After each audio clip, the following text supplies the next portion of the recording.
ഈശംശയായിരിക്കും സ്തുതിയായിരിക്കട്ടെ. ജെനിസ് മഴയിലേക്ക് എല്ലാ ദൈവമക്കളെയും സ്വാഗതം ചെയ്യാം. ഇന്ന് ഞാൻ നിങ്ങളുടെ മുന്നിലായിരിക്കുന്നത് കേട്ട് കേട്ട് തണുപ്പിച്ചുകൊണ്ടിരിക്കുന്ന വലിയ ഒരു വിഷയത്തിലേക്കാണ് നമ്മൾ കടന്നു വരുന്നത്.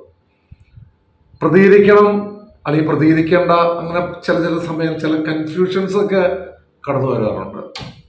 പക്ഷേ ഈ ദിവസങ്ങളെല്ലാം നമ്മൾ ഇങ്ങനെ ഡോണ്ട് വെറി മുസ്തഫ അല്ലെങ്കിൽ മുസ്തഫ കൊസ്തഫ എന്നിങ്ങനെ കുറേ പേരുകളൊക്കെ നമ്മൾ അങ്ങനെ പല ചാനലിലും നമ്മൾ കേട്ടുകൊണ്ടിരിക്കുന്നുണ്ട്. ശരിക്കും പറയുകയാണെങ്കിൽ മുസ്തഫ, കാസർഗോഡ് ജില്ലക്കാരൻ മുസ്തഫ ക്രിസ്മസ് ആഘോഷം മുതൽ തുടങ്ങിയതാണ് മുസ്തഫയുടെ എന്താ പറയുക ലീലാവിലാസങ്ങൾ. ഭ്രാന്തനായി അഭിനയിക്കുന്നു. ഞാൻ ഭ്രാന്തനല്ല, അത് അവര് ഉയർന്ന ഉദ്യോഗസ്ഥരാണ് പറയുന്നത് ഞാൻ ഭ്രാന്തനാണെന്ന്. അങ്ങനെ പലവിധ മുഖങ്ങളിലൂടെ ഫേമസ് ആയിക്കൊണ്ടിരിക്കുന്ന മുസ്തഫ ഫേമസ് ആവാൻ ഏറ്റെടുത്തിരിക്കുന്ന ഏറ്റവും വല്ലാത്തൊരു കാര്യം ക്രിസ്തുവിനെ പിടിച്ചുകൊണ്ടാണ് മുസ്തഫ ഫേമസ് ആകുന്നത്. മുസ്തഫ എളുപ്പമാണല്ലോ, പ്രത്യേകിച്ച് ക്രൈസ്തവ സഭയുടെ മുകളിൽ കയറിയിരിക്കുക എന്നൊക്കെ പറയുന്നത് എന്താ വെട്ടുകത്തിയോ AK-47 തോക്കോ ഒന്നുമില്ലാതെ പാവപ്പെട്ട മനുഷ്യർ. അവര് എന്തു പറഞ്ഞാലും ഒന്നും പറയാത്തൊരു മനുഷ്യരില്ല. അല്ലെങ്കിൽ പുൽക്കൂട് ഉണ്ണിയേശിനെയൊക്കെ പ്രാഥമിക ആരോഗ്യ കേന്ദ്രത്തിൽ നിന്ന് നീ എടുത്തുകൊണ്ടുപോയപ്പോൾ ഇല്ലേ ക്രൈസ്തവരൊന്നും വണ്ടിയില്ല. ഒന്നോ രണ്ടോ ചെറിയ ചാനലുകളോ ഒക്കെ ജസ്റ്റ് ശബ്ദിച്ചു എന്നല്ലാതെ ഒന്നും തന്നെ പറയാനും പോയി. മാത്രമല്ല മുസ്തഫ ചെയ്തപ്പോൾ ഞമ്മന്റെ ആൾക്കാരും ഒന്നും വേണ്ടില്ല. അതാണ് ഏറ്റവും വലിയ പ്രത്യേകത. മുസ്തഫ മാനസിക രോഗിയാണ്, വിവരമില്ലാത്ത ആളാണ് എന്ന് പലതിലും പറഞ്ഞെങ്കിലും മുസ്തഫയിലെ ഉള്ള അല്ലെങ്കിൽ ഇസ്ലാം മതത്തിലുള്ള മക്കള് വിവരമുള്ളവരെ അതിനെക്കുറിച്ച് ഒന്നും പറഞ്ഞില്ല. മനസ്സിലായ? പ്രതികരിക്കാനോ ഒന്നും ചെയ്യാൻ പോയില്ല. കാരണം അവരുടെ ഉള്ളിലും ബ്ലഡില് ഞാൻ പറയുന്നില്ല, അത് ബ്ലഡിൽ എന്തുണ്ട് എന്നുള്ളത്.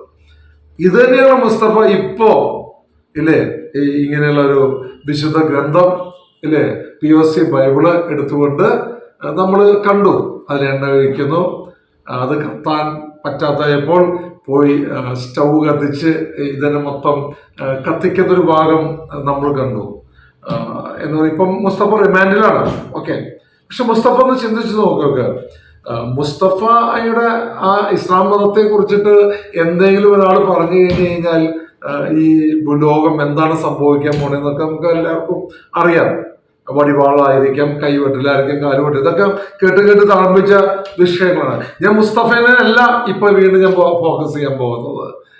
ഇത്രയും വലിയ മഹത്തായ ഗ്രന്ഥം ലോകത്തിൽ വെച്ച് ഏറ്റവും കൂടുതൽ ജനം വായിച്ചതും വായിച്ചുകൊണ്ടിരിക്കുന്നതും അല്ലെങ്കിൽ വിശദമായി കണ്ടുകൊണ്ടിരിക്കുന്ന 100 കോടിയിലധികം മക്കള് വായിച്ചുകൊണ്ടിരിക്കുന്ന വിശുദ്ധ ഗ്രന്ഥം ബൈബിള് ഈ കൊച്ചു കേരളത്തില് ഇങ്ങനെ കത്തിച്ചപ്പോൾ, പ്രത്യേകിച്ച് സോഷ്യൽ മീഡിയയിൽ യൂട്യൂബില് അല്ലെങ്കിൽ മറ്റ് മാധ്യമങ്ങളിലൊക്കെ കത്തിച്ചപ്പോൾ ഒരു നേതാവ്, നിങ്ങളുടെ ഇടയിലെ ഒരു നേതാവെങ്കിലും ഒന്ന് യൂട്യൂബിലോ അല്ലെങ്കിൽ സോഷ്യൽ മീഡിയ പ്ലാറ്റ്ഫോമിലോ ഉപഗ്രഹ ചാനലോ ഒന്ന് ഇത് തെറ്റിപ്പോയി ഇങ്ങനെ മതവികാരത്തെ വ്രണപ്പെടുത്തരുത് എന്ന് പറയുന്നത് ഞാൻ കേട്ടില്ല. ചിലപ്പോൾ ഉണ്ടായിരിക്കാൻ വേണമെങ്കിൽ.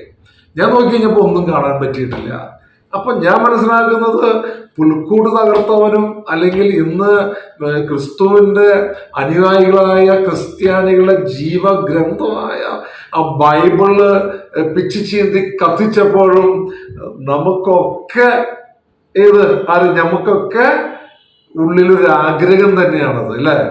ഇല്ലെങ്കിൽ ഇത് തീർച്ചയായും ഇതാരെങ്കിലും പ്രതികരിക്കുമായിരുന്നു അതിനെ കുറിച്ചിട്ട്. ക്രിസ്ത്യാനികളും ഹിന്ദുക്കളും കൂടെ പ്രതികരിക്കണ്ടേ അല്ലേ, പലരും പ്രതികരിക്കണ്ടേ. അതല്ല ഞാൻ പറയുന്നത്. മുസ്ലിം സുഹൃത്തുക്കള് നല്ലവരായ, നമ്മളെപ്പോഴും പറയാറുണ്ട് ഒരു ഭാഗത്ത് നല്ലവരായ ഒത്തിരി മുസ്ലിംസ് ഉണ്ടെന്ന്.